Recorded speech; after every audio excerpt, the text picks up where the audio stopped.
Assalamualaikum warahmatullahi wabarakatuh. Kami dari kelompok 2 ingin mempresentasikan hasil kerja kelompok kami tentang materi fungi yang beranggotakan saya sendiri, Zahratul Intan, dan kawan saya bernama Marimah dan Ammar Farhan, NZ. Di sini saya akan menjelaskan dulu yang pertama pengertian jamur atau fungi. Jamur merupakan mikroorganisme yang tidak mempunyai klorofil sehingga bersifat heterotrof dengan menguraikan bahan-bahan organik yang ada di sekitar lingkungannya. Untuk apa jamur menguraikan bahan organik? Karena jamur menguraikan bahan organik untuk menyerapnya untuk mendapatkan nutrien. Yang kedua, ada ciri-ciri umum jamur atau fungi. Yang pertama, eukariotik atau memiliki membran inti. Maksudnya, setiap sel jamur memiliki membran inti. Salah satu ciri sel eukariotik pada sel jamur adalah memiliki membran nukleus, akan tetapi nukleoplasma dan sitoplasma juga terpisah. Yang kedua, multiselulur dan uniselulur. Maksudnya, hampir seluruh jenis jamur merupakan tumbuhan multiselulur.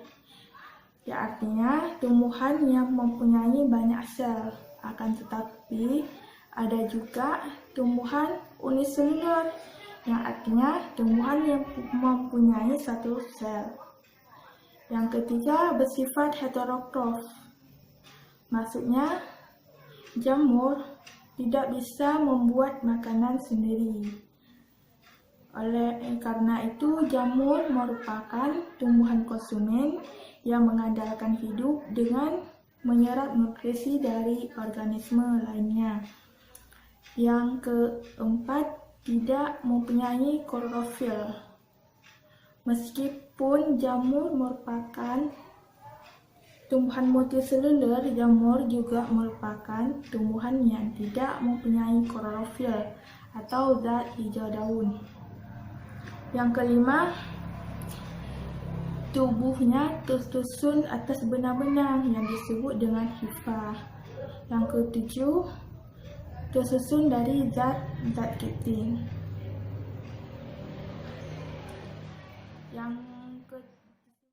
Dan yang ketiga, saya akan menjelaskan tentang habitat jamur atau fungi.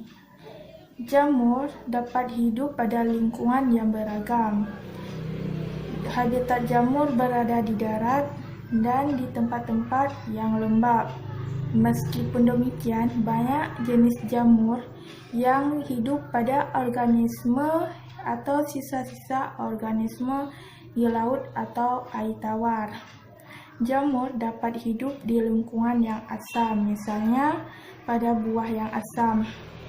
Jamur juga dapat hidup pada lingkungan dengan konsentrasi gula yang tinggi, misalnya pada selai. Jamur dapat hidup pada tempat-tempat yang ekstrim, misalnya gurun, gunung, salju, atau lembah.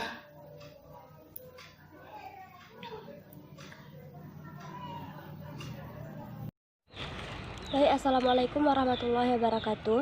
Saya Marimah akan menjelaskan tentang klasifikasi fungi atau jamur. Yang pertama ada Zygomicota. Zygomicota merupakan jamur yang bentuk sporanya berdinding tebal. Ciri-ciri dari klasifikasi jamur ini adalah hifa tidak bersekat dan mempunyai beberapa inti atau koenocytid. Kemudian reproduksi seksual dan aseksual. Terdapat rhizoid.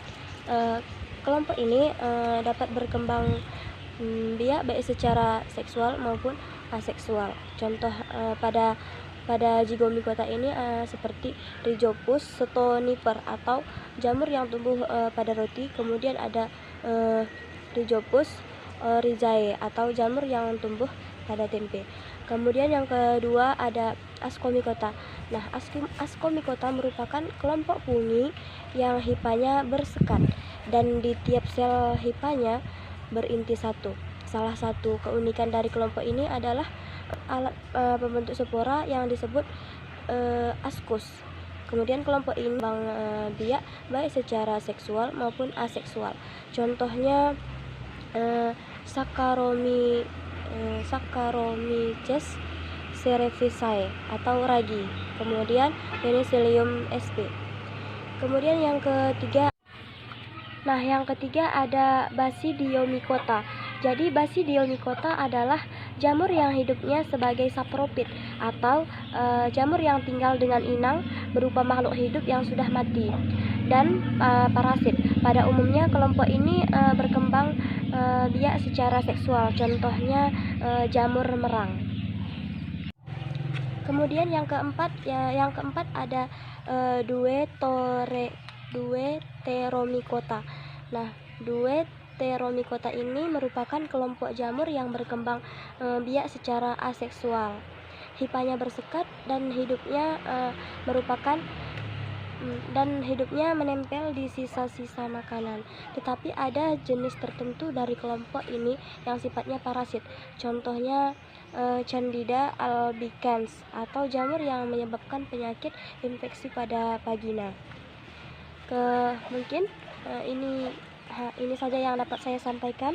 Lebih dan kurang saya mohon maaf. Assalamualaikum warahmatullahi wabarakatuh. Assalamualaikum warahmatullahi wabarakatuh. Perkenalkan, nama saya Muhammad Farhan. Saya di sini akan menjelaskan tentang perkembangbiakan jamur. Spora jamur terbagi menjadi dua, yaitu yang pertama spora seksual dan spora aseksual. Secara spora seksual, ia membelah diri dengan cara meiosis, dan secara aseksual ia membelah diri dengan mitosis. Beberapa contoh dari aseksual yaitu endospora, conidia, dan zoospora. Sedangkan perkembangbiakan secara seksual yaitu peleburan antara melalui kontak konjugasi dan gametangium. Kontak gametangium inilah yang akan menyebabkan antar penyatuan sel antar dua individu atau sinigami. Penyatuan sel antar individu terbagi menjadi 3 tahap, yaitu kariogami, sinogami, dan meiosis. Selanjutnya saya akan membahas tentang peran jamur dalam kehidupan. Peran jamur dalam kehidupan ada yang merugikan dan ada yang menguntungkan. Ya, di sini saya akan menjelaskan tentang peran jamur yang menguntungkan bagi kehidupan atau ekosistem. Secara ekologis, perannya sangat penting bagi keberlanjutan ekosistem di bumi karena jamur dapat menjaga atau melestarikan ekosistem bumi. Jamur saprofit ini juga dapat menguraikan tumbuhan atau hewan yang mati serta kotoran-kotoran organisme. Selanjutnya, selain menguntungkan, jamur ini juga merugikan. Yang pertama ada jamur pembusuk. Jamur pembusuk ini terletak pada roti yang sudah lama jadi tidak bisa dimakan lagi. Selanjutnya ada parasit pada manusia. Jamur ini hidup di manusia sebagai parasit. Selanjutnya ada parasit pada tumbuhan dan lain-lainnya. Sekian dari saya. Terima kasih. Assalamualaikum warahmatullahi wabarakatuh.